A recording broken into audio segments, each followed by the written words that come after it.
Hello, welcome to JIBRIN Angle. My name is JIBRIN, and this is my angle. We are coming to you on Owileke TV.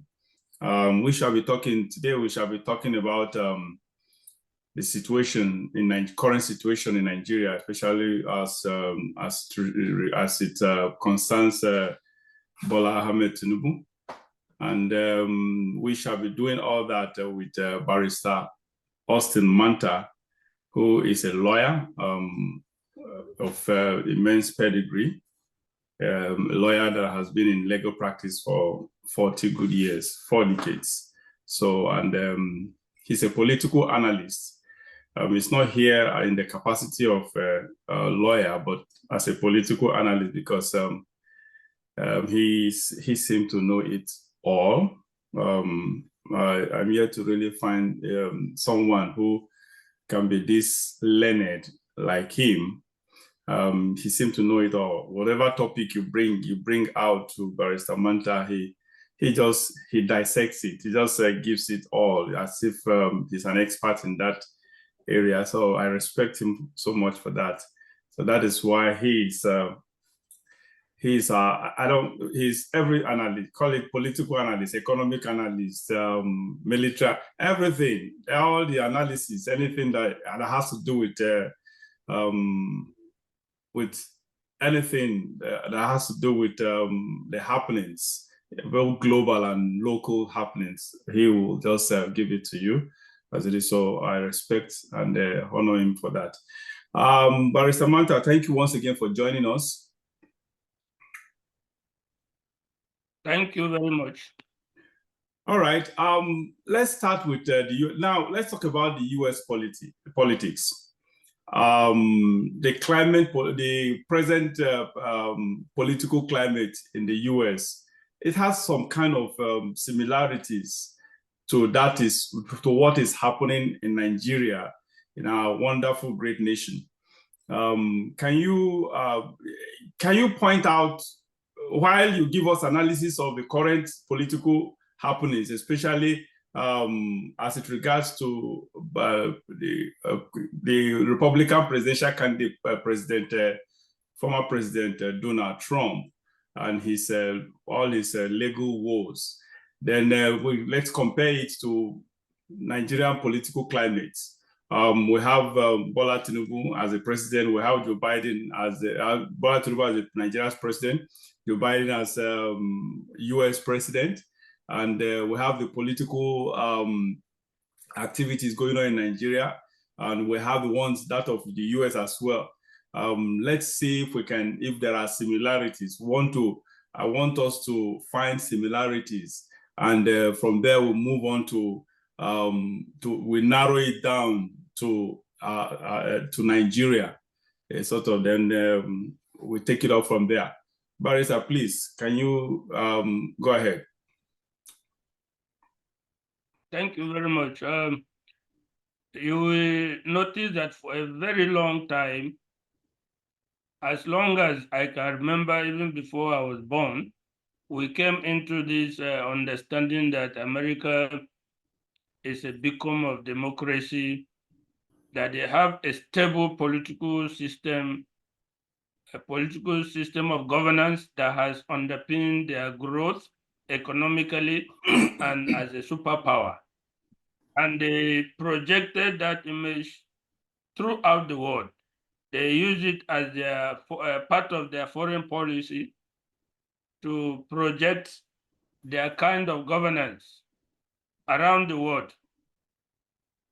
Until the coming of Donald Trump, a lot of people around the world, myself inclusive, did not know that there are fixtures in this American democracy. We had inklings of problems.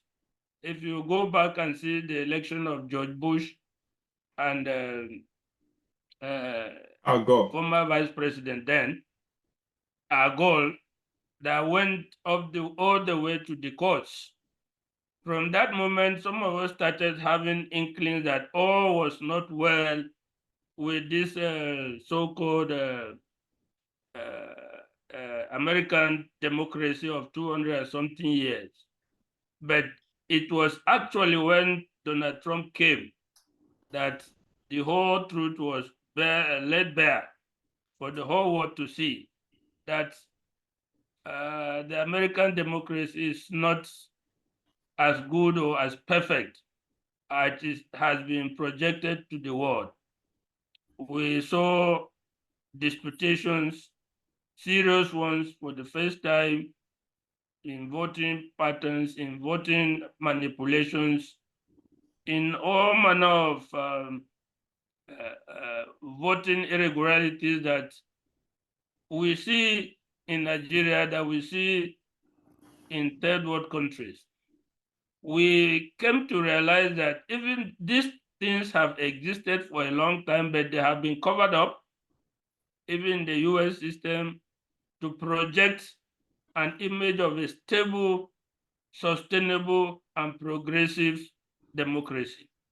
So now the issues in American politics are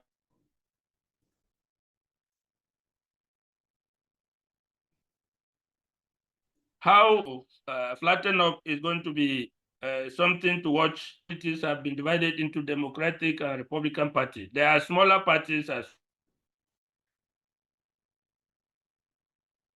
American politics, and the problems that underline it are coming to a head. And we will see progressively that they will become more and more disturbing as one election comes after the other. What you see happening in the US is akin to boxers, one trying to deliver a knockout blow to the other. If the current or the coming elections in November were to go in favor of the Democratic Party, I don't think the United States can come back from that, because they're trying to do something akin to a knockout blow to the Republican Party, to any challenger, any prospective challenger that is capable of taking. Please, can you mute your phone? Shegun, please mute your phone. All right. Yeah, continue, Barrister. Yes. I was saying that if this trend continues, and if the coming election in the US in November is won by the Democratic Party, I do not see how the US will come back from that problem, because for decades, I can sit here and predict that the Democrats will continue to rule. And if you look at the polling and the voting patterns in the US, the American society is virtually split down the line between Democrats and Republican Party. And the winning margins have become smaller and smaller and smaller as the years go by. So on both sides, you have millions and millions of Americans siding this side and the other ones as well. So if we come to a place where one party has delivered a knockout in terms of electoral victory, in the sense that every election he will be guaranteed to win, that is going to bring a lot of contradiction and a lot of problems in the American society. How that will play out, whether it will even go as far as some people are projecting even a civil war, another civil war, if one party continues to govern, because the interests of a large section of American society will be outside the governing system. That is going to bring a lot of problems. So we have come to see that this 200 and something year democracy is not as perfect as it has been shown. Even though it was homegrown, it grew with the society. Now reflect back to Nigeria, where we are celebrating 24 years of unbroken democracy. No, I won't call it democracy, because I have always, and I've said that it's a fake democracy we are doing. I don't want to dignify what is happening in Nigeria as democracy, because a lot of viewers understand democracy to be something very nice, something very good for the benefit of the country. After all, it is said democracy is government of the people, by the people, and for the people. But what we have today in Nigeria is a far cry from that. We do not own the democracy we are operating. The Nigerian people do not own the democracy we are operating today. The Nigerian people are not deriving benefit from the so-called democracy we are operating today. A small group of elites have held us captive. They are the ones ruling, they are the ones benefiting, and the democracy is for them. So you understand that when I said I do not want to dignify the kind of governance that is happening in Nigeria as democracy. Yes, we hear elections are conducted. Yes, we hear people are voted, senators, they are voted, House of Reps, they are voted this, but come down here and see how it is done. Are Nigerian people really the people who are allowed to bring up these candidates in the true sense of the power of one vote, one man, one vote, or the power of the voters collectively as people who do that? You will now discover that it's a far cry from that. Go back to the US. When Donald Trump came, he exposed some of the fallacies in the system. He exposed the fact that there are some people somewhere, even in the great United States of America, who are really, really driving the system underground. But we have a show that is projected around the world. Elections have been conducted freely by the American people. But we begin to see now that it's not all that we see that is how it is. There are people talk about conspiracy theories. People talk about deep state. There is no smoke without fire. There is reason to believe that some people are somewhere controlling the narrative. It is not. It is not. It is not about. It's not. It's gone beyond reason. Sorry to cut you short. It's gone beyond. It's just like what you lawyers call it, beyond reasonable doubt, because there are. The evidence is just littered around just everywhere. They can't even hide it anymore. That there is a deep state. That deep state is actually the ones controlling. Those unelected bureaucrats, they are the one actually controlling the United States system and politicians. Please go ahead. Yes. So if not that America has practiced this thing for a very long time, and if not that America is a wealthy nation, and if not that America is a powerful nation, both militarily and economically, we would have seen serious problems in the US today. The wealth and power of America is suppressing the anger, is suppressing the contradictions that are now appearing in the open, in the electoral process and in the governance process in the US. We in Nigeria ought to, if we have some common sense, we ought to learn from what is happening in the US and try to tailor a system of governance in accordance with our cultural and ethnic and geopolitical background that is inherent in our nature here. If we do not, if we swallow their system hook, line, and sinker as we have done, we will get the result that we are getting now. People are disillusioned. People are asking, is this the democracy we want? When they celebrated the 24 years of unbroken democracy, people are asking, what was the need to fight? Is it what we are fighting for? Those who are boasting that they fought for democracy, people are asking, is it what they were fighting for? If this is what they were fighting, we don't want it, because it has not brought us any progress. It has not brought us any unity. It has not brought us any joy. It only brings us to the brink of precipice at every point in time. Every election is like a war in Nigeria. So if we do not step back and recalibrate our political and governance system, we are in far greater trouble because we are not as rich and as powerful as America. We can easily, foreign countries can easily come in, manipulate us, manipulate the system, manipulate our leaders and people, and put us into shambles. We are already in shambles anyway.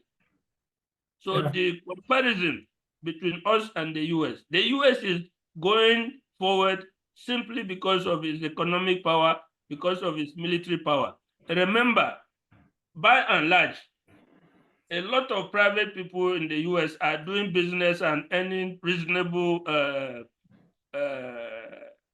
income. And that has taken away from relying on good governance as we in Nigeria. In Nigeria, we have few people out of 200 million that are doing private business that can earn sustainable income that they can say we don't mind what is happening. We are having our own businesses. We are going on. We don't have that kind of people. A lot of Americans can say we don't mind the governor. We don't mind people what is happening. I'm doing my business. I'm earning reasonable income. I don't bother. But we do not have that luxury in Nigeria. We don't have it. So we have to go back to our drawing board. The earlier we put aside this sham called democracy in Nigeria and really recalibrate and put our governance to suit our country, the better for Nigeria. All right, thank you, Barrister. Yes, you've just said it all. The truth is, United States, someone like me, not just like everyone, United States used to be a global model that everyone wants to actually copy. United States, just like you said, used to be, and it's still there. It's still there. It's just that they seem to people are pulling away from them, but but initially, before Donald Trump, United States used to be very just like the father of the world. That's just the truth. The father of other countries, a sort of an informal father. So everyone was listening to our countries were listening to the US, what they say, what they do, their body language, their opinion mattered then. But today, US is just, I've always known US to be hypocritical. I think some years ago, I wrote an article on it to that effect. US is just, they're hypocrites. That's just the truth. But I didn't know that it is this bad. Or no, it will be. The truth is, what we are experiencing in the US, right? What the US is passing through right now, it's not. It didn't just start. It's been in the system. It's been in the system. That is what US is actually made of. A sort of, like you said, like you pointed out. The truth is, what is still keeping US? Why US is still standing strong today, even though so many things are going wrong. It's because of the foundation. Because when the foundation is so strong, foundation of a building is too strong, no matter what is done to the building, you can always patch, break it down this part, break a part, and remodel it, and probably bring it back. So if a building has a very strong, very solid foundation, you can design, you can change that building from better to best. From probably even if the building becomes dilapidated, you can actually get it to a stage where the building becomes modern, becomes as beautiful as you can think of. So that is exactly what is happening in the US. That is the foundation of the United States is actually what is still holding the country. Otherwise, if what is happening in the US now happens to other countries, those countries such countries could have gone down the drain. That's just the truth, because I can tell you authoritatively that the US is not the US we used to know. Like I said, this is what they have always been. They didn't just change overnight.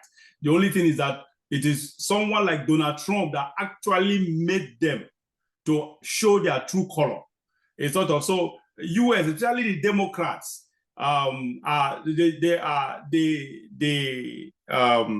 they've been following the law because it suits them.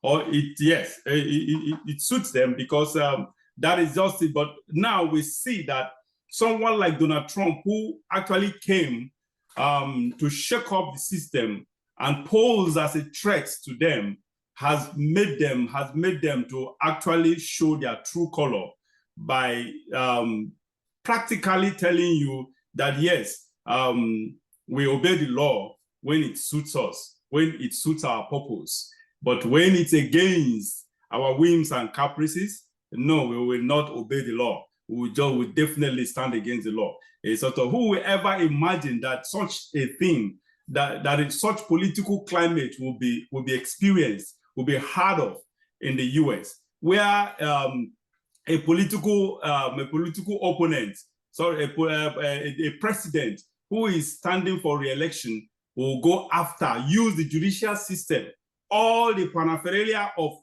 government to actually go after his opponents. It is unheard of. It is uncivilized. Now we call this democracy or whatever.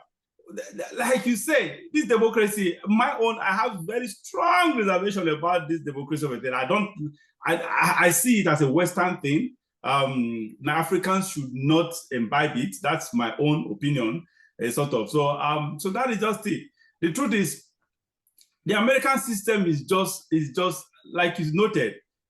If the Democrats, it's not just about Biden. Biden is not the person running the country right now. Honestly, it is the establishment. It is the deep states that are running, the corrupt deep states. This deep state are the ones running the system, and the deep states are more of Democrats. They are both in Republican and Democrat. There's no doubt about that. But the people controlling the deep states are overwhelmingly more on the side of the Democrats, because Democrats naturally their foundation is about corruption. Their foundation is divide and rule. A sort of their foundation is about just sharing the loot, sharing the resources of the country, giving out handouts or whatever. Their own is just to spend the money. Spend. That is just so anything that will give them the leverage to spend money, to live the kind of life they desire to live, of not their labor, not their hard work, of public funds. They don't mind doing that. And that is why deep state, they are the ones controlling the deep state. Because this state is about everything. It's just the deep state is corrupt to the core. So the point is, that is just the US we can see today, where what happened. Everybody knows what happened in 2020. 2020, in my own judgment, President Trump overwhelmingly won, but he was rigged out of the game. Now in comparison to what is happening in Nigeria, the same thing. That is why because there are so many similarities between Nigerian political climate and that of the US. So many similarities with the current both presidents. There are so many similarities with our everything. There are so many similarities, and we'll come to that after Shegun. I think Shegun has joined us.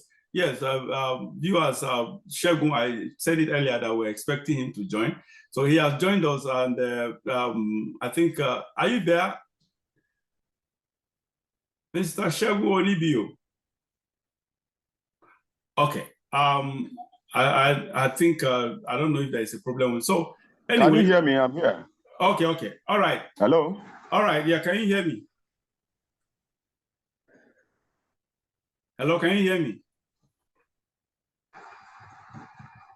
Okay, I think his network is having a problem.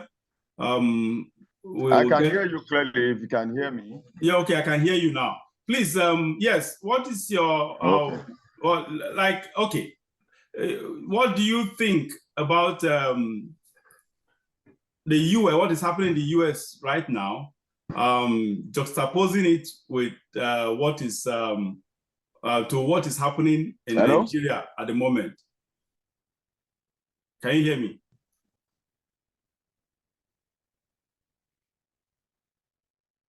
Okay, I think he's having some network issues. While he takes care of that, let me continue. I'll come back to you, Barrister Manta. Now, the similarities. Now, we have these similarities with the US. What is happening in the US now is exactly what is happening in Nigeria now, where the government is just using its power to do all they can do against their opponents. And secondly, we have both of them seem to have. Okay, you're back. What the hell is going on with network? Barrister, can you hear me? Yes, I can hear you. Okay, what about Shema, are you back? Yes, I'm back. You went off a bit, and I can hear you clearly. Okay. All right, then talking about we're talking about similarities or whatever. I can see. Can you please just give us your opinion about what you think are the similarities, giving analysis to the U.S. political climate, comparing it to what is happening in Nigeria at the moment? All right. Once again, it's a pleasure to be on JIBRIN's Angle today, and quite an interesting topic. And of course, if you're talking about similarities between the U.S. and Nigeria, it is like talking about day and night. There is a clear difference, and I'm going to base my my argument on the fact, on one pivotal fact, and that is the fact that the U.S., of course, is like the father of democracy, and the father of democracy, and whatever it is that we're doing in Nigeria here is a copy of what is happening in the U.S. Unfortunately, we don't have the kind of foundation that they have in the U.S. We don't have a situation. Yes, you may say that we had a civil war some time ago where some parts of the country wanted to break away from Nigeria and form their own federation. But unfortunately, they were forced back. But after they were forced back, what did we do to have them included in the system to make them be part of the country Nigeria?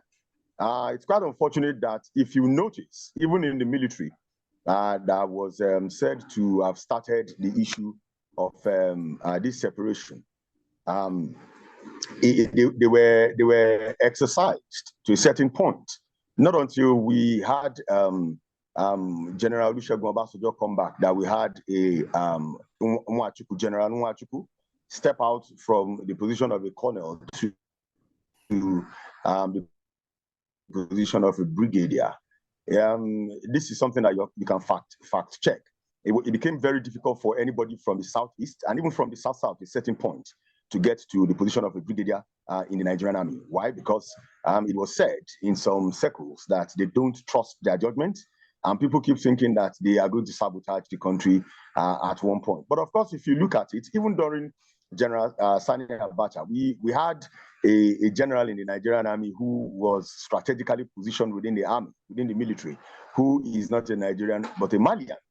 And we have a couple of them also in the Nigerian police who are Senegalese or Nigerians who nationalize, if I'm going to use the word, and bear, of course, the indigenship of Nigeria. So by and large, the major difference between Nigeria and the United States of America is the fact that the United States democracy was built on blood and sweat.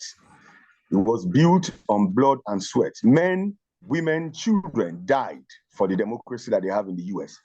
And they came together and they formed a constitution that included everybody, not the kind of constitution that we have in Nigeria that is so confusing. Nobody is sure which of the constitution that we are operating, they will tell you it's 1999 today, and they will tell you it's 1979. And at another point again, they will tell you it's a combination of both. So what kind of constitution is it that we are operating in Nigeria? It is the constitution that makes it very, very difficult for us, because it is not explicit enough to spell out the direction at which Nigeria should go as a federation. And that's one of the reasons why we have the kind of abracadabra kind of democracy that we have here, that somebody who has a criminal record can step up and attempt to be president, and of course, snatch, hijack, and run with the mandate. Even if he didn't win, the results will be written for him to become president, because some people's interests are protected. I am sure the Constitution of the United States will not permit you to do all of this. Why? Because there will be some restrictions that would make it very difficult for you to be able to do the kind of things that we're doing. We are actually making a caricature of the democracy that is being practiced in the West. It is a shame that despite the fact that we claim to be so learned and so exposed, we find it very difficult to even conduct a local government election without violence. It is a shame. It's a very big shame. Recently, I was to cover an election. I'm not going to say the name of the association so that the barrister is not offended. But of course, I'm sure the barrister would know and understand what I'm talking about. It's actually a branch election, and it was quite unfortunate what I saw there. That people, learned people, had a fistcuff over an election because somebody felt he was shortchanged, because he wasn't popular with the people. And he felt, okay, whoa, since I'm not going to win this election, let us transfer what is happening in the electoral space to this place. And they scattered the election, let me use the word. And the election never held. So as I'm talking to you now, I think they have two chairmen representing two different branches in one location. So it is a problem with us in believing in the system. And of course, that we have a kind of law that can guide us to make us do right, unlike what we have in the United States of America. You mentioned the issue of the deep state. It is not like we don't have such kind of people in Nigeria. Yes, we do. There are people who sit down and determine who becomes president as long as their interests are protected. Even if half of the population would die, they don't care. As long as their interests will be protected, how many oil blocks will I get? For how long would I control it? What do we sell to the people? How do we sell them? How do we protect these people? There are, for instance, during the Buhari 8 years administration, we had a National Assembly and a military that were protecting farmers, that were protecting Fulani herdsmen. And the Fulani herdsmen were eventually, instead of calling them the name that they ought to bear, were called bandits instead of being called terrorists. Because anybody who is going to rape and burn down homes and drive away people from their ancestral homes are no longer bandits. They're terrorists, as far as I'm concerned. And how is it spelled out in our constitution in Nigeria? How do you deal with the issue of terrorists? I listened to arguments on the floor in the National Assembly where some people were saying, going after the terrorists would mean going after a certain class of people, some ethnic groups, and also going after some people who practice a particular kind of religion. I don't think you have that kind of thing in the United States of America. The Constitution is well spelled out. Any threat to any American anywhere on earth, even if it is outside Earth and it's in space, the United States of America. My dear, sorry to cut you short. make I tell you, hold on, please. Honestly, you seem not to. The America you talked about is the America of yesterday. Was the America of yesterday, not even what you just mentioned now. Even with the threats, things are done wrongly. They no longer. This is the current America, the present America of Joe Biden. They don't even threats now. They invite the threats. Let us, Mr. Jibrin, let us pretend that at least we see people making moves to do something for America in the name of America. How many times have you heard the President of the Federal Republic of Nigeria stand up to defend anybody anywhere? They don't do it. Instead, we have a government who is protecting terrorists and saying that they are rehabilitating them. I've never heard it before. where you rehabilitate terrorists and reintegrate them back into the society where they destroy. Yeah, but the truth is, even as we are talking now, the government of Joe Biden supports even terrorists as well. Gives money, funds terrorists, organizations that are funding terrorism. Look, Mr. Jibrin, if we're going to go that way, we're going to stretch it, and it's going to be so long, because we all know that as long as there is war anywhere, the United States of America is 50% a participant, because they need to sell their weapons, they need to sell oil, they need to control economies. Do you understand? So if you're going to go that way, we're going to eventually say, well, we are talking about a people that we are modeling our country after, who are doing the opposite, which is, of course, the truth. But we're talking about comparison here. Let us be very factual about this. You know why I am bringing? Hold on, please. Why I am bringing this to comparison is because I am sick and tired of Nigerians copying the West.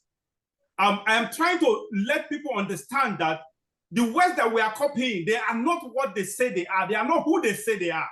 And as such, we should adopt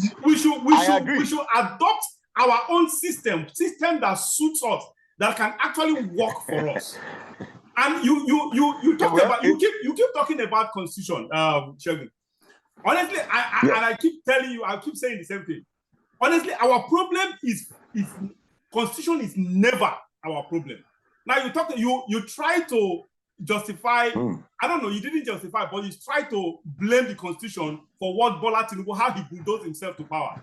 But honestly, the constitution is so clear. Barrister will attest to that. The constitution is so clear as to how election will be. But they circumvented the constitution, including the judges, the justices of the Supreme Court. Mr.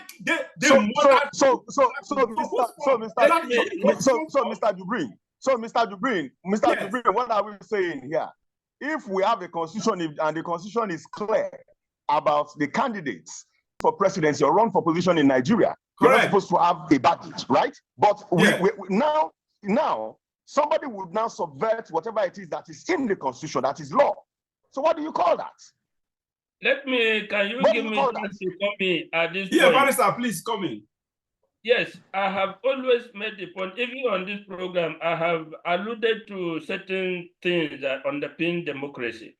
The strength and maturity of the constituent organs of society. And I always give the example of the sheriff, the origin of the sheriff in the US.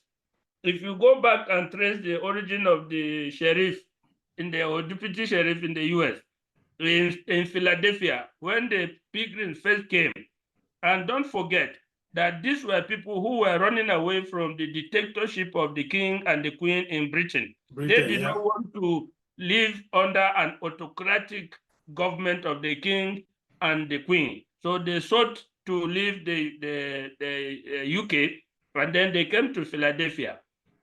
When they came to the coast in Philadelphia, they were Indians in the hinterland. So as they began to interact with the Indians, problems developed, fighting and wars came up. Now within their own enclave, they had no laws, they had no organization. People just came and settled. So by and by, they decided that, look, we are facing a common threat from the Indians, from the indigenous people who are there, and let us organize ourselves. Let's organize ourselves. So somebody said we need to appoint a sheriff over us. And then somebody suggested the name of a certain person that, look, that we know ourselves, this man has integrity, is honest, he's decent, his family is honest and decent. Let's make him our sheriff. He was not even there. Now they now called a blacksmith. If you see the sheriff badge that they used to put police to show, that is the origin. They called the blacksmith to fashion out that badge, and they called the man and they pinned it on his shoulder and said, from today, you are our sheriff. That's the origin. So how can that man not be accountable to the people?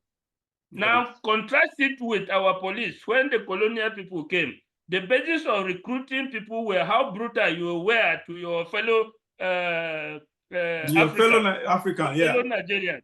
The more you demonstrate ability of brutality, the more they will recruit you into the police force. It has nothing to do with honesty, integrity, or even education. That is why you see people who had no education at all rose to become Inspector General of Police in Nigeria. So the foundation of our institutions has been wrong from day one, and that has compromised anything that going forward, a system of government like democracy, which depends on maturity and independence of institutions. We don't have those this thing. If you go to the army, it was formed by colonial masters. Go to the civil service, go to the police and security forces. The foundation has been wrong. So when we now took hook, line, and sink the democracy that was advertised to us as the best form of government, my professor in my first year in the university said we are guilty of uncritical copying. We copy things without analyzing. Yeah, that is the point. Treating it to suit our purpose. And that has been the bend. America today is surviving despite the problems with its governance and its political system because of the strength of its institution and the fact that they arose from the people themselves. Go back to the 13 colonies. You will see. And sorry, the America we are copying, even they themselves. Okay, we are copying both America and our system. The Nigerian system is a copycat. We copied some of the Britain's system and most of American system. Now, the America we are copying never even copied from their colonial masters. People who colonized them, the Britain. And that is why everything in America is under normal circumstances. We should expect America to copy or whatever. They did it. Everything in America, including their English, everything, the way they do it, everything, their terminologies are completely different from that of the US. They are so independent from their colonial master. So why can't we do the same thing? Exactly my point. This democracy was superimposed on us. As far as I can know, from my study of the Nigerian tribes, there are only 2 tribes that I can tell you that before the advent of colonial administration were fiercely Republican and independent. That is the Igbos and the Tiv people. They had no kings. They brokered no rulership or domination by other fellow people. The rest of the country were feudalist in nature.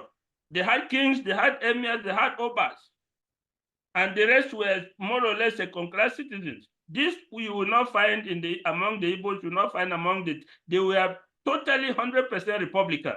When the British people came, because they have a history of feudalism, they have a history of rulership under the king or the queen, as the case may be, they favored, for instance, in the north, they came with the indirect rule. They favored ruling through the chiefs, the emirs. So they favored a system that they were familiar with.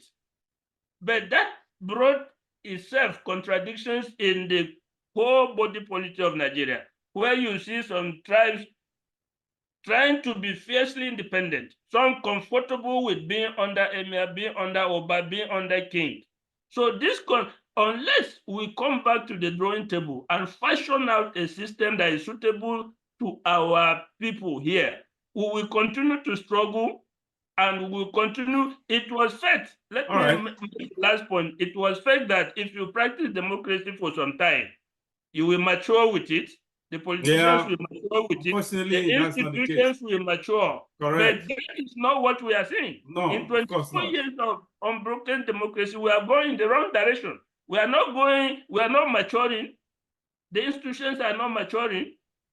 We are not seeing the benefit. So what the argument for the more you practice the democracy, the more you mature, does not work here. No, Nigeria is getting worse. It's not working. Yeah. So I It come doesn't back work, clearly. that we must sit down and fashion out a suitable and appropriate governance system for ourselves. System of government, yes. Yes. Unless and until we do that, we will continue to grovel in the dark. Yeah, you are right on point. I think that is it. Now my question, if you have a point to make, can you make it briefly, please? Yes, quickly. I was just going to say that I saw a document. I'm not sure if I shared the document with you. Being proposed by one of the House of Rep members, where they're saying that they would want us to return back to regional governments. And I was speaking to a senator. I wouldn't want to mention his name here, and he said the general idea is people have, just like the barristers just explained here, people have different kind of systems of government that they were operating before the colonialists came. If it is going to be possible for people to return back to regional governments where some of this style of rulership will be probably reintroduced, I don't know how effective that will be. I don't think everybody in Benin, for instance, would like to be under the Oba, because the Benin Empire then included what we have as Delta State now, if I'm not mistaken, and some part of the states that we call the Eastern States. Yes, and the overall king in the southwest was the Oni of Ife, the Olubadan, and all that. I don't know if it is going to be possible for us to return to that kind of system of government. Then we now look at a system that is more profitable to our people, then use it to lead our people. Because just like you have mentioned here, I was going to land there that if we were a people that were truly independent, that have a mind of our own, why would we adopt a system that we don't trust? We already have a system where how we rule ourselves, how we appoint leaders, how we worship, our culture and everything. So what we have in a democracy is a contrast to what we are practicing. What we see the Americans do and endure are not the kind of things that we see here. In those days, way back, some maybe 30 years ago, it's going to be almost difficult and unheard of for you to hear that a judge would compromise his seat for somebody's candidature. Why? Because they have a mind of their own, they are independent, they see themselves as people who, after God, can interpret the laws. But unfortunately today, once you mention that a case is being pushed to somebody, to tell you, that case is gone. There's no way that the case is going to see the light of day. Then at the end of the day, of course, it doesn't happen. So like you have posited here, what we need to do is go back to the root cause of what we're doing. If what we are practicing does not favor us, return back to what will favor everybody, and of course, as a people and as a nation. Thank you so much for that. You're right. Okay, now we all know what happened with Bola Tinubu at the what do you call it, Democracy Day, right? I don't even know why. In the first place, I am a critic of this issue of having two Democracy Day. I don't know why we can't adopt if we have to pick one day at least. If it is 29, we are using it, whatever, fine. We take, if it is that, if we so adore or worship, we so honor, we so want to honor what Abiola did, what happened to Abiola. Then we choose the 12th of June. Instead of having 2 days, if it's that 12th of June that we should be swearing in our president, let it be so. Instead of having May swearing in or whatever, celebrate May Day, 29th of May, then celebrate again and whatever, having some kind of multiple holidays. This is my own case, is my own opinion, is it doesn't make sense to me. It's sort of, so wow, something happened on that day. We saw what happened with Bola Tinubu, where he slipped, a kind of, I think almost almost fell down. And I don't know, people say his sycophants are trying to justify that and give an example of Joe Biden of the United States of America, sort of, and which is the truth. But I keep telling people something, that you see, I hate it when you are caught doing something or they criticize you for doing something wrong, and instead of you to be sober and repent or be sorry for what you have done, regret what you have done, you rather point, say, am I the only one doing it? What of the other person doing it? You see, such kind of people are failures. They are mediocre. They are people who can never grow. Anybody like that, if you meet someone that does that, so look, take a stock of that person's life and his or her antecedent. You understand that that person can. Such people don't grow. People who grow are people who take criticism and take responsibility for their mistakes and move forward from there. But excuses are meant for failures. So you are making an example of Joe Biden. Now, example of Joe Biden, you are giving example. At least if Joe Biden had been a performing president, who would have said, okay, it's just about health. But everything about Joe Biden is a replica. In fact, Tinubu is a replica of Joe Biden, as far as I'm concerned. Foundation.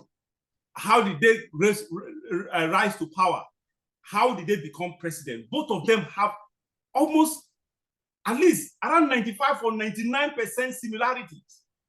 They are both old, even though Joe Biden seems to be older than whatever. Bola Tinubu is someone that is in his 80s, even though he claims to be 60s, I mean 70s or whatever. They are not only old, they are all both, their background. But up to today, Bola Tinubu's wealth, the foundation of his wealth, nobody knows. The building of his wealth, we all know the building, how he built his wealth. It's through corrupt means. But the foundation, nobody, that's the problem. The same thing applies to Joe Biden. Joe Biden too has a corrupt foundation. And how he made money as a senator. He's been in the Senate for over 50 years, for God's sake. Okay, he was at the Senate for over 50 years. And we all, with what is happening, look at the whole corruption. I don't know if you, of course, Barrister Manta is aware of all this corruption or whatever. It's more in the public domain, how he corrupted his entire family, and to amass wealth. He used the influence of his influence as a government top official, elected official, to amass wealth for his family. That is the same background with that of Bola Tinubu. Both of them are suffering from old age sicknesses. Everybody has a way, one way or the other, he or she ages. Everybody has it. Some people age well and through the grace of God, while some people age in a very, very pitiful way. And that's exactly what is happening with both of them. Both Bola Tinubu and Joe Biden. They are both old, and age is telling on them. The old age sickness is coming on. It's no longer whatever. It's coming on them so hard. Even though Bola Tinubu seems to be a little bit better than, because Joe Biden lately is getting worse by the day. That it's becoming so disgraceful, so disgraceful that a country as powerful as the US will tolerate such a man as their president just because of corruption, just because of the issue of the deep state. It is the deep state issue, So these are the similarities. And the similarities, again, the governance. The American economy has become, I won't say unprecedented, but almost that it is, okay, I think this is the lowest in how many years? This 60-something year or whatever. The highest inflation rate in the US. We have the same thing in Nigeria. The highest inflation rate ever, in that of Nigeria is even worse, is ever. The highest inflation rate. Everything, the economy, everything, look, everything is, even here, some prices of goods are even getting doubled. Some gas, everything is gone up 50%, 40%, 30% up. Everything is, in fact, I can't believe that this is the US that we've always known. So the same thing is happening, even though Nigeria is almost inflation is 10 times what is happening in the US. There's no doubt about that. But these are the similarities, So besides that, the government actually, both government are using their powers against the opposition. And that is just it.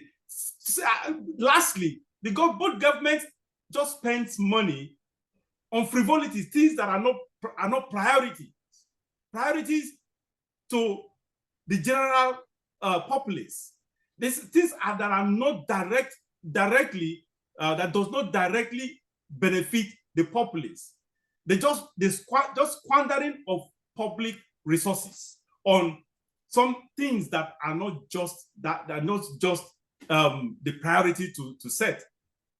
And so that is the point. Now, on the other hand, we have Donald Trump. During this 2023 election, I used to see Peter Obi to be the Donald Trump of Nigeria.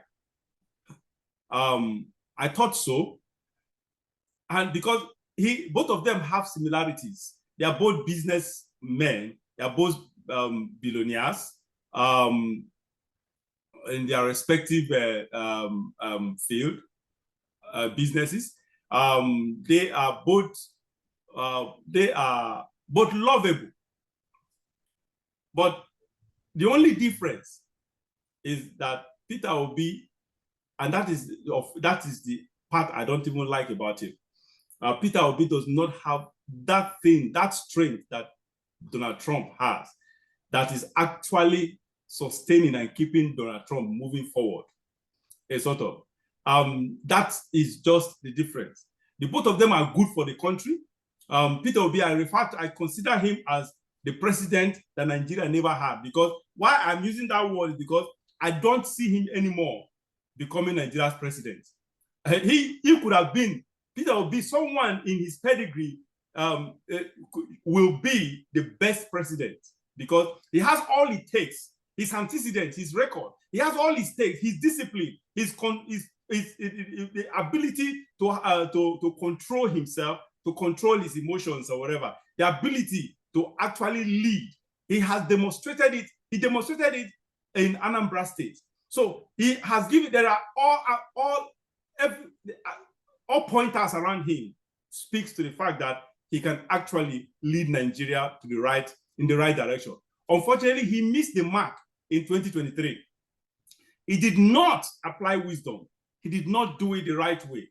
As far as I'm concerned, he is the president Nigeria, the president Nigeria never had, the best president Nigeria never had. I'm using that word again because he will never be. He will not. He missed the mark. I love him. Someone like him will be the best. He was the best among the candidates then. He is still the best even right now among the ones we know.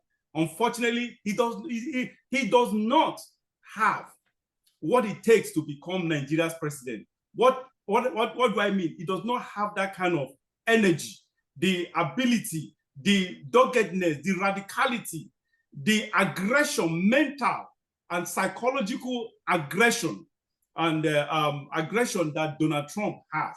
And that is the only thing that can actually propel him to become. Unfortunately, he is this kind of holier. He has this holier than thou attitude. A sort of, he wants to be the Reverend Father to everybody or whatever. He wants to be the peacemaker or whatever. He wants to be the look, leader, power. I keep telling people something.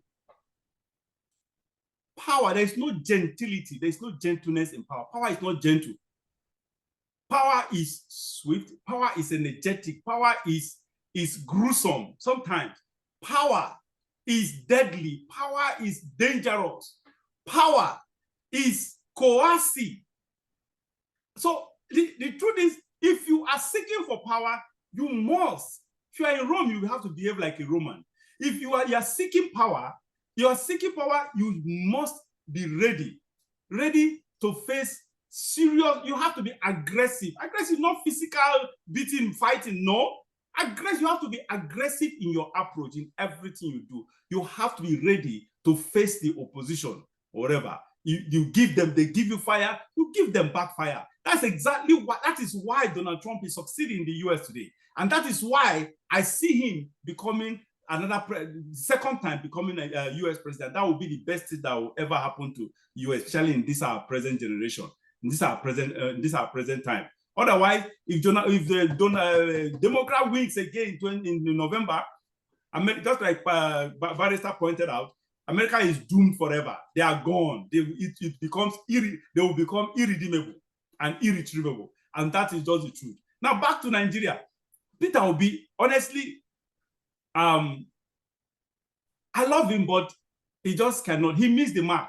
2023, everybody, he was supposed to be the leader of the opposition. He was supposed to be the leader of a movement. A movement. There was a movement then. He was supposed to be the leader of a momentum of a movement that was actually out for positive change on Nigeria then. He missed the mark. When this whole thing happened, when they declared Bola Tinubu at night, at the evil hour of the night, they declared Bola Tinubu the winner or whatever. Well, under normal circumstances, what I expected of Peter Obi is to protest the legal way, not to calm everybody down. People were waiting. People, the obedience, and not just the obedience, the Nigerians who actually wanted change, who voted to have this change, were waiting for him to give a go-ahead. Everybody waited for him to give a go-ahead. But what did he do? He just quenched the fire. He quenched the momentum, poured the cold water, poured water on the fire, on the flames. And that is just it. And kind of we trust the court will do the whatever, let everybody calm down, let's go to court or whatever. What court, for God's sake? Yeah, look at where we are. This is the reason why he missed that mark, that opportunity that came once, and that opportunity will not come again for Peter Obi. He will not. He missed the mark, and unfortunately, he's still doing the same thing. He's still being that gentle person who wants to make peace with everybody. They will criticize him. He will tell them thank you. When they criticize him, they send missile to him. He will send water to them or whatever. That is whatever. You cannot. Someone should tell Peter Obi, this is not the way to be the president of a country, especially that of Nigeria. And that is why Bola Tinubu, he talked about snatching, run with it, grab and snatch and run with it or whatever. That is what comes with power. If that is somebody that is playing that kind of a game, play that kind of that you want to play a game of gentleman with such person, you can never win. You can't win, unfortunately. So sorry, I've stretched this this long. Who am I supposed to? Who spoke last? Barrister, what do you have to say about that? You know, me and you have spoken and discussed before the election of 2023. Yes. On the prospective candidates. And even then, I always told you my preference among the three leading candidates was always Peter Obi. Between Peter Obi, Atiku Abubakar, and Bola Tinubu, I have always known and believed that between the three of them, Peter Obi was what Nigeria needed within the system that we have now. And I did not expect much from him because the problems of Nigeria today are beyond one person. Yeah, the problem of Nigeria today are beyond one government. What I saw in him was two things. One was to demystify governance in the sense that today the governors, the politicians, the president, and their clique are like gods. They are like gods in Nigeria. We need somebody at the head who will come and demystify governance. If governors are just ordinary Nigerians like us, and it must be like that. Yeah. A governor cannot come, have 200, decide to have 200 or 300 aides, decide to have a convoy of cars as much as he wants, decide to do anything that he wants. We have to demystify that. We have to remove the governor from that godlike status that they operate in Nigeria today. I saw in him that his humility, as he demonstrated in Anambra, he was going to do it. We have interacted. He came for MBA national conference in Kaduna. We shook hands. He was alone. He had no security details with him. He came by himself. That is the kind of people we want into leadership in Nigeria. Let them not show to Nigerians that once you are elected, you become something else, something far, sitting so far up there, and the rest of us Nigerians are down here. Secondly, he demonstrated while he was governor of Anambra ability to understand how or what the limited resources and available resources should be invested in. He invested heavily in education in Anambra State. Anambra State came from about 12 to becoming the first in WAEC and NECO exam during his tenure. He invested heavily in education from the primary school to secondary school and elsewhere. He removed the paraphernalia of governance. He reduced his convoy to five vehicles. He removed all the unnecessary bureaucratic bottlenecks, unnecessary bureaucrats that were siphoning the money of the state. One example he always gives, when Obasanjo was going to visit Anambra as president, they brought him a bill of over $1 billion to host the president for 2 days. And he asked them, what are we going to spend this 1-point-something billion? They said they will buy special vehicle to convey the president. They will hire a whole hotel to keep the president. They gave all manner of things civil servants always do in order to appropriate and spend money. And he said, look, I have my bedroom. Me and my wife will go and take a room in a hotel. Go and borrow a car from Imo State. All these other things, he reduced that expenditure to about 100 million. No, he said 50 million. He said 50. I think that was 50 something million. Like that. Obasanjo stayed in his home, in his bedroom. He and his wife went and took a hotel, cheap hotel, and slept there. That is the kind of thing I'm talking about. That is what I mean by demystifying governance. Yes. These things are there. Somebody has to come and set the standard by which we can begin to measure subsequent elected officials. As long as we do not set that standard and point the country in the right direction, we will not work. And I believed at that time, I said, if Obi should come and do these things, these two issues, I will give him 80-85% success, because he has started. But unfortunately, like you said, you and I know that those points are the reason why we actually adored him. In fact, we craved for him to come in. We craved his leadership. Unfortunately, he missed that mark. Unfortunately, honestly, he missed that mark. And the purpose is fear. Honestly, you see the problem with Peter Obi. He's behaving like a true Igbo man. An average Igbo man is just about his business. Anything that will threaten his business, his livelihood, Igbo man, they will chicken out.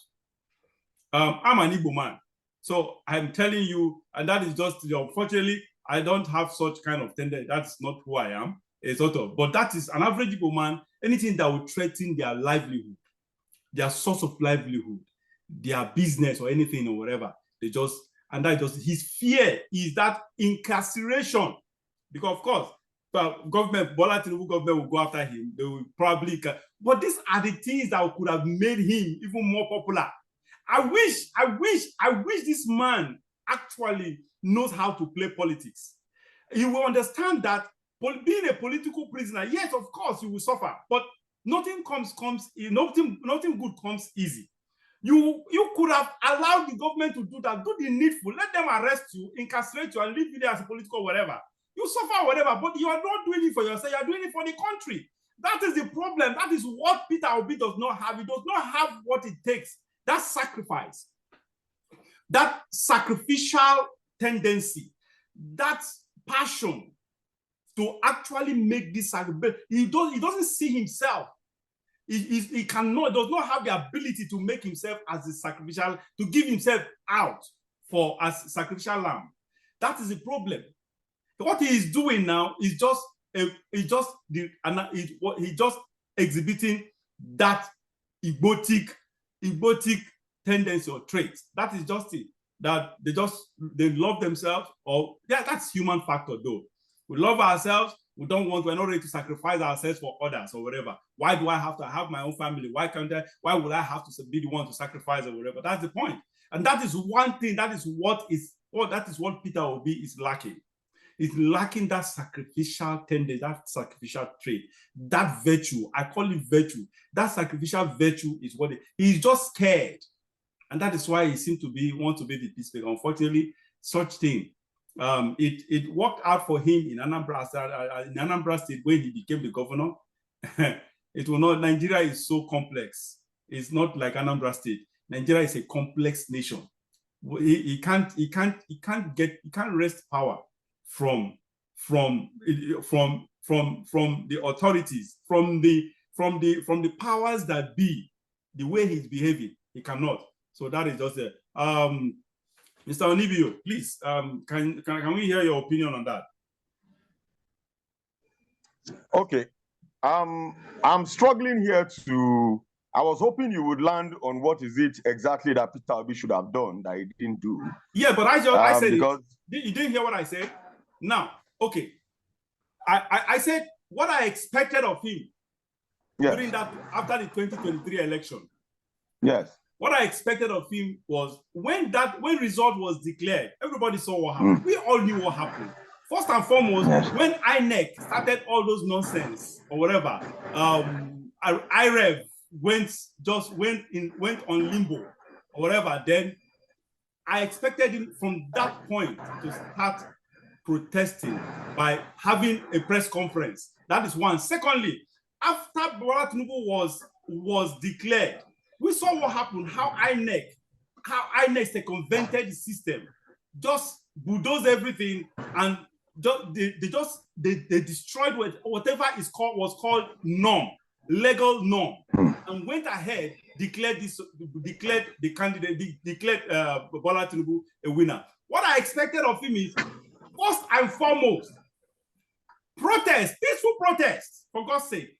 Protest. First of all, you protest, address the public, call press conference, and point out all the defects, all the areas wrong things have been done, and then at the end of the day, insist on doing the right thing.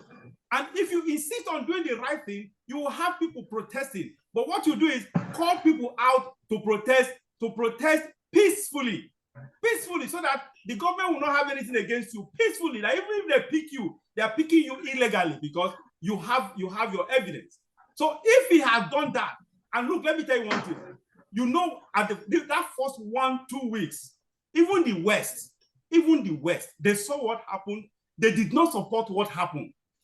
It was months after when they realized, okay, we can actually use this man, this Bola Tinubu of a man. We already have, so we have a lot we can use to blackmail him. We can use it to control him. We can use it to control Nigeria. And that was when they now came around and started endorsing and started supporting him. But that first 1 week of that election, within the election period, the West they did not back what happened. They were not supportive of what they saw what happened, and they criticized. It was an overwhelming criticism from the West of what happened in Nigeria, So I expected Peter Obi to make use of that advantage, to take advantage of that situation, and do the needful, do it in a very peaceful way, in a legal way. That is my problem with him.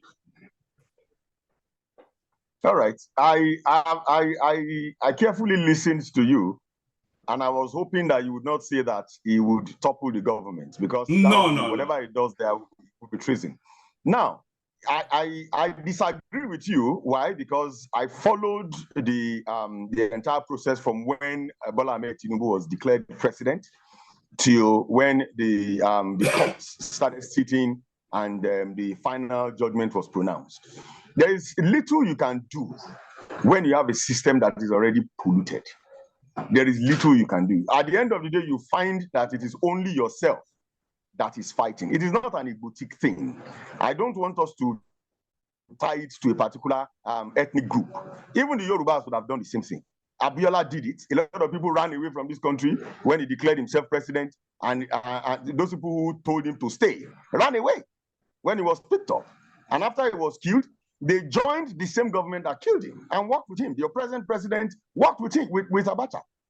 So you see, we are going back to the basics. We have a system that is faulty.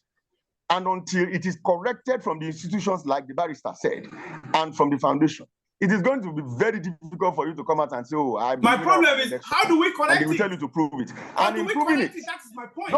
Don't get me wrong. Improving it, you would need to prove it, not by shouting, not by protesting. If you protest at the end of the day, they will tell you, okay, you have a case, yes, take it to court, which was what was done. But unfortunately, we saw how the entire process went. Unfortunately, it didn't go the way it should go. At some point, if you had read some of the cases, the INEC joined forces with APC. And at a point, whenever APC is arguing a point, you find INEC backing them up instead of being independent. So we're talking about a system that is faulty. But the man has done wrong. You see, that is my point. He has not done anything wrong. No. He has not done anything wrong. Look, let me tell you this, and I'm going to be very, very frank with you. You see, until we accept and own this democracy of ours, either faulty or otherwise, until we own it as Nigerians and stand up to fight for it and stop relying on individuals, we will continue to go around like a headless chicken. All of these problems that you see that are happening around, people just declare protest for 2 or 3 days. Don't back it up with water, with food, support it with some money that people would get or what they're going to benefit. You will see people back out and tell you they are tired. Just one day that NLC and TUC went on strike, people were beginning to say a lot of things against the NLC leadership. People were complaining already. Meanwhile, what they're fighting for, this is what I criticized earlier. You see, that's my problem with we Nigerians. That's my problem, because we fail to understand that for something to happen, there should be a beginning of something, and that is just it. Now you just mentioned if somebody does that, this is what will happen, because it has happened in the past. It's happened. That's the antecedents or whatever we've had in the past, where people just shy away from their responsibility, their civic responsibilities, just for selfish reasons. That is the point. That is the school of thought I do not belong to. Two wrongs, I said. Look, I don't say two wrongs cannot make it right, because Mr. people are doing it that way. Mr. JIBRIN, yes. Mr. JIBRIN, it is going to be very difficult for you to get Nigerians to think alike, to work alike, to do the same thing for the benefit of the country. Why? We are already divided along ethnic and religious grounds. The barrister will tell you what happened during the elections. You saw what happened in Lagos. You saw what happened in Lagos. You read the excerpts in the news. You saw what happened, where when they saw the figures that came out from some certain areas, some local governments in Lagos, they took some of the voting polling units and took them away from where they were without even announcing to people, only for you to arrive in the morning of the election and find out that you're supposed to travel to another place far away from where you are, not safe, unknown, not secure to vote. So we're talking about a system that is faulty. It is not that people don't want to do it. Who is going to be the sacrificial lamb? So until we accept that what we have is a common problem and stand up as a common people fighting for a common cause, we will never get out of these woods. So it is not a Peter Obi problem. It is not an Atiku problem. It is not a Tinubu problem. It is a Nigerian problem. And until we accept that it is a problem that is ours and stand up as a united body to fight for it, we will not get anywhere with it. You see, let me tell you something. Let me use, I don't know if you have, both of you have been following what is happening in the country of El Salvador. Barrister, have you been following El Salvador's issue? situation. Now, that just came to my mind now because I was actually going to say this thing before this one came to my mind, because that's an ample example that that fits into what I'm about to say now. You see, that is the mentality. This mentality we have will keep Nigeria perpetually enslaved. Honestly, this mentality of it is not one man. It is not one man. Yes, of course, one man cannot do it, but we need one bold man, one courageous man, one, just one, and that one will make a difference, will revolutionize everything. Just one at the right time. Sometimes it's about time and season. And that time and season, that man will have to be sensitive to time and season. When the time and season comes, that man will be sensitive to it, to rise on behalf of others. That's exactly what this man, this El Salvadorian president, is doing. What's that his name, sir? Don't forget that his name. Nia Abure. I've forgotten his name. Look at what the country is facing today. The country is one of the most, if not the most secured country. Look, El Salvador used to be rated as the most insecure country in the world, where everything, drug barons were just going around. The entire system was corrupt, everything or whatever. It's just like Nigeria, even worse than Nigeria. But what happened? It took one man, just one man. What is happening today? The man is just creating records now. Record of security, record of, look, this is a country that is not even 1/4 as rich as Nigeria. El Salvador, we know the whole country, but they are not more. They're about between 6 and 7 million in population. But they don't have resources. Sorry, they don't have natural resources. What they have are just human resources, and they are making use of it. And the economy of that country is getting much better now. The security is now rated as among the best, the most secure countries of the world, in the world. So what are we talking about? So let's stop this issue of, yeah, it is not about Peter Obi, it is not about whatever, it's about us. What is the us? It takes one. If you don't start with one person, you can't find a nation. You can't find a nation. Let me add my own voice on that.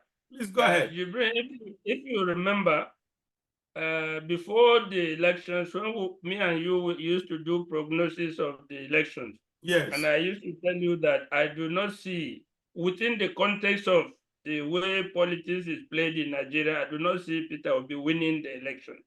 Yeah. With the benefit of hindsight, I think it was a strategic mistake for him to participate in that 2023 election. What he would have done would have been to lead a national movement, not participate in that election. I'm talking with benefit of hindsight. He would have led or started a national movement, the obedient movement at that time, without participating in the election, and built it over time. Because at the time he came, the election was almost already somehow determined. Yeah, had already been determined. So I used to tell you that I don't see how he could overcome the odds that were in front of him if he had not participated. If he had started that movement, Nigeria would be contrasting what is happening now with his own movement. It would be more attractive than what it is today. The brand would have been far more, Nigerians would be looking up to him.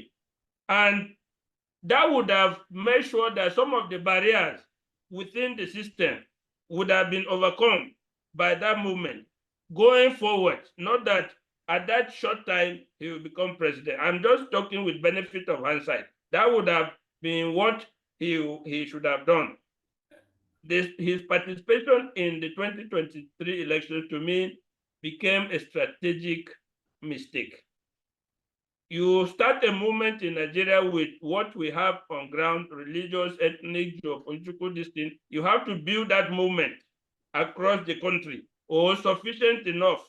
Unfortunately, it is not that he's doing it. He seems to be everywhere, going everywhere, attending all occasions, attending all honoring all invitations. I think that's exactly what he's doing now. It is already too late.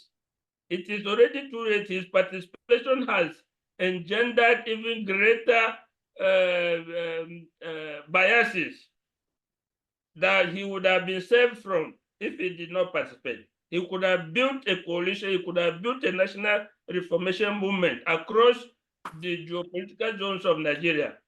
All right. But now, if it is going to take him a very long time, a very, very long time, and he doesn't have time on his years on his side. He's not young anymore. So he doesn't have the number of years on his side that we can say, okay, let's start this, build it over time, and then majority of Nigerians before us. And remember, don't forget that somebody else was in the shoes, in fact, bigger shoes than Peter Obi before. Chief Obafemi Awolowo. Okay, yeah.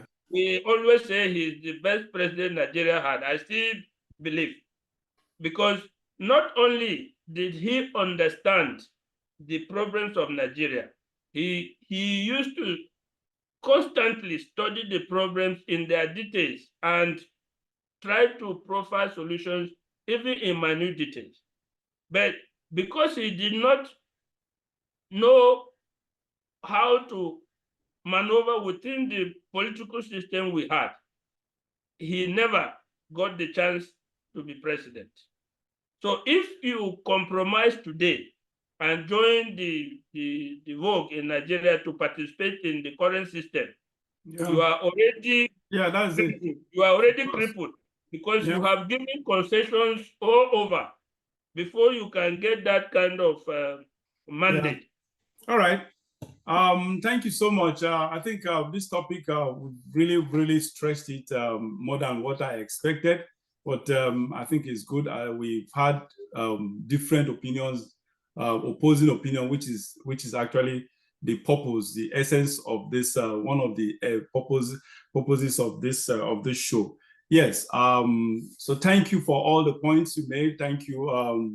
Mr. Segun Onibio, thank you, Barrister Manta. So the time is fast spent. Incidentally, we still have other things anyway. I think let's just rush through it. Now, once again,